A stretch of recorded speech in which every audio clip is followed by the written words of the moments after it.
세상에 요즘 진짜 왜 이렇게 흉흉해졌을까요? 세상에 이담 아나운서. 네, 정말 끔찍한 사건이 벌어졌습니다. 어제 저녁 서울 강북구에 있는 한 마트에서 벌어진 일인데요. 영상이 준비되어 있습니다. 영상부터 보시겠습니다. 네네.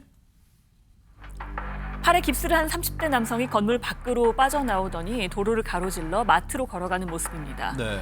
10분 정도 뒤에 마트에서 한 60대 여성 고객이 나오고요. 이 남성이 뒤따라왔는데 보니까 손에 흉기가 들려 있습니다. 어머나. 이 남성과 일면식도 없는 60대 여성이 쓰러졌는데요. 어머나. 이 남성은 쓰러진 여성에게 흉기를 2차례 더 휘두른 뒤 현장을 유유히 빠져나갔습니다. 지금 이 인간이에요? 그렇습니다. 범행 직후의 모습인데요. 누군가와 통화를 하는가 하면 태연하게 담배를 피우는 모습까지 포착됐습니다. 어머나 세상에. 아니 최재문 교수님. 네. 저게 지금 사람입니까? 사람이 지금 저런 짓을 범행을 하고도 안 도망가고 태연히 담배를 피워요? 사람이 아니죠. 어떻게 저런 사람이 사람이겠어요. 세상에. 짐승만도 못한 인간이죠. 아니 60대 지금 화면에 60대 여성의 피해 장면만 좀 잡혔잖아요. 네. 근데 60대 여성뿐만 아니라 마트 직원 40대 여성도 또 피해를 당했어요. 세상에. 두 사람에게 흉기를 휘두른 건데 이 사람이 얼마나 황당무계한 인간이냐면요. 네. 인간도 아니에요. 솔직히 얘기하면 사람이라고 얘기하기도 어려운 인간인데 왜요? 아니 인근 정형외과에 입원해 있었던 사람이 지금 환자복 입고 그래서 있잖아요. 환자복 입고 있었군요. 네. 그래서 환자복을 입고 나와서 마트에 들어갔어요. 그럼 마트에서 물건을 사지 이래야 될 거 아닙니까? 네. 소주를 일단 집습니다. 소주를 까서 다 마셔요 거기서. 네. 계산도 안 하고. 그러니까 매장 안에서 계산도 안 하고 소주를 마시는 거예요. 네. 그리고 나서 흉기도 마트에서 판매하는 것을 포장지를 뜯어가지고 그 흉기를 준비를 한 거예요. 세상에. 그리고 나서 60대 여성을 공격을 해가지고 어머나. 이렇게 피해를 입혔고 말리고 있는 40대 마트 여성까지도 피해를 입힌 거예요. 어머나. 술을 마시고 흉기를 휘둘렀는데 이게 얼마나 끔찍한 일이 벌어졌냐면요. 일면식도 없던 60대 여성 고객 이 사람의 이 흉기에 의해서 결국은 병원을 옮겨졌지만 숨지고 말았습니다. 세상에. 40대 여성, 이 여성 같은 경우에는 부상을 입었는데 생명에 지장은 없는 것으로 알려지고 있는데요. 경찰이 처음에는 살인 미수 혐의로 체포를 했다가 살인 혐의로 바꿔서 조사를 진행하고 있습니다. 저 CCTV를 보면요. 당시 마트 안은 물론이겠거니와 왜 대낮이었으니까요. 그리고 주변에도 행인들이 많았던 시각이란 말이에요. 범행 순간 하재근 평론가님 주변은 정말 아수라장 아비규환 그 자체였을 것 같아요. 당연히 그렇게 됐겠죠. 너무나 많은 사람들이 정말 무서웠을 텐데 저 남성이 저 범행을 저지른 후에 그러니까 사람한테 흉기를 휘두른 직후의 모습이 목격담이 나왔거든요. 네. 목격자들이 뭐라 그랬냐면 그 남자가 담배를 꺼내더니 골목 담벼락에 기댔다. 근데 누군가랑 너무 태연하게 통화하고 있었다. 그 남자는 흉기를 행인에게 휘두르면서 들어가 소리를 치고는 과자 더미에 흉기를 숨겼다. 경찰이 오니까 담배 피우고 갈 테니 기다려라고 말했다. 체포되면서도 담배를 피웠다. 이런 목격담이 나왔습니다. 정말 다시 말씀드리지만 저게 사람이에요? 진짜 저 사람입니까? 사람이 저런 진짜 인두껍을 쓴 진짜 짐승만도 못한 인간 아니에요. 그런데 보세요. 왜 이런 끔찍한 짓을 저질렀대요, 손정혜 변호사님. 이해가 안 가죠. 일단 1차 경찰 조사 과정에서도 왜 그랬느냐 범행 동기를 물었더니 횡설수설한다라고 하고요. 또 뭐라고 말은 했지만 이게 사실이 아닐 가능성이 있어서 이 사실 확인을 하고 있는 중이라고 뭔데요? 합니다.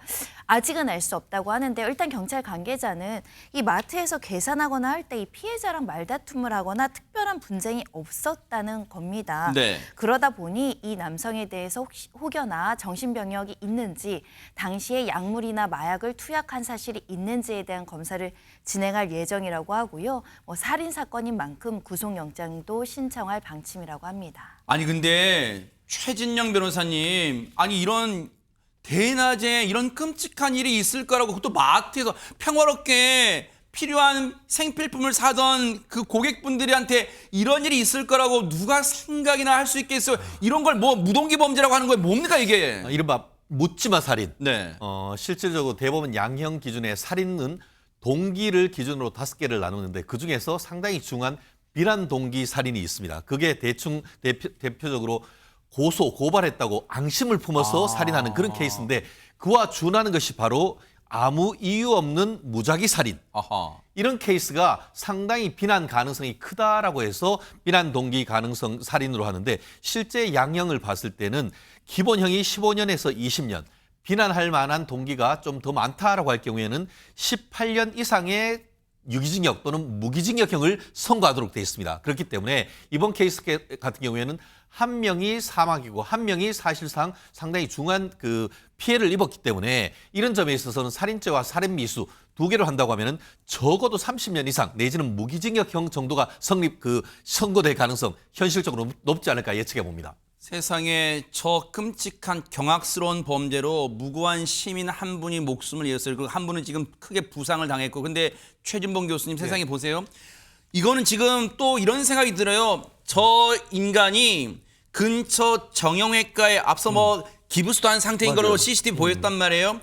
병원에 입원하던 환자인 것으로 지금 보이는데 네. 환자복도 입고 있어요. 네.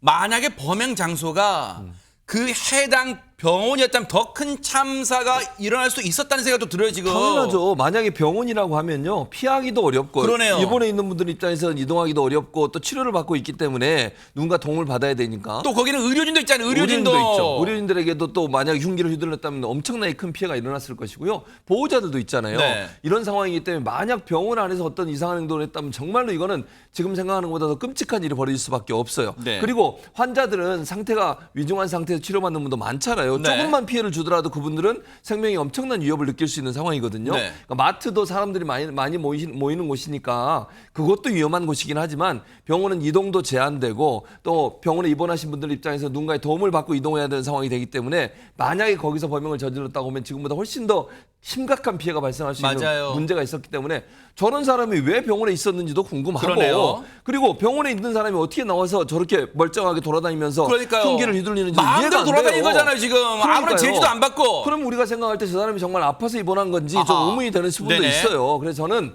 저런 사람들에 대해서는 정말로 사회가 격리할 수 있도록 하는 방안들을 만들 필요가 있다는 생각이 듭니다. 혹시요, 손정혜 변호사님, 물론 흉악범의 신상, 얼굴과 이름 등 신상을 공개하는 게 무슨 공익이 있느냐, 공익적 어떤 이득이 있느냐라는 어떤 논쟁은 지금까지 이어지고는 있습니다만 저 몹쓸 인간 지금 누가 봐도 이미 범행은 다 주변 CCTV에 포착이 됐잖아요. 그렇다면 저 인간의 신상을 공개할 가능성은 없을까요? 어떻습니까? 신상 공개 가능성 매우 높다라고 생각합니다. 예외적으로 혹여라도 정신병력이 있거나 하는 것이 인과관계가 인정이 되면 공개되지 않을 예외적인 경우를 제외하고는요. 이미 피해자가 2명이나 발생한 세상에. 굉장히 끔찍한 사건일 뿐만 아니라 잔인하고 더군다나 일면식이나 어떠한 그 관계도 없었던 사람에 대해서 이렇게 묻지마식으로 살인한다는 세상에. 것은 사회의 어떤 경종을 울릴 필요성이 있고 또 알 권리 차원에서도 공개 가능성이 매우 높지 않을까 생각이 들고요. 네. 중요한 건 왜 그랬는지에 대한 명확한 평가를 하는 것 그러네요. 같습니다. 현재 아마도 이 관련한 심리 분석, 관련한 이제 분석가들이 관련된 진술 청취하고 있지 않을까 합니다. 너무나도 극악무도한 경악스러운 범죄를 저지른 저 인간 앞으로 재판을 통해서요 영원히 진짜 이 사회에서 햇빛을 못 보게 격리시키는 방안은 없을까 그런 생각이 드는 아주 끔찍한 사건이었습니다.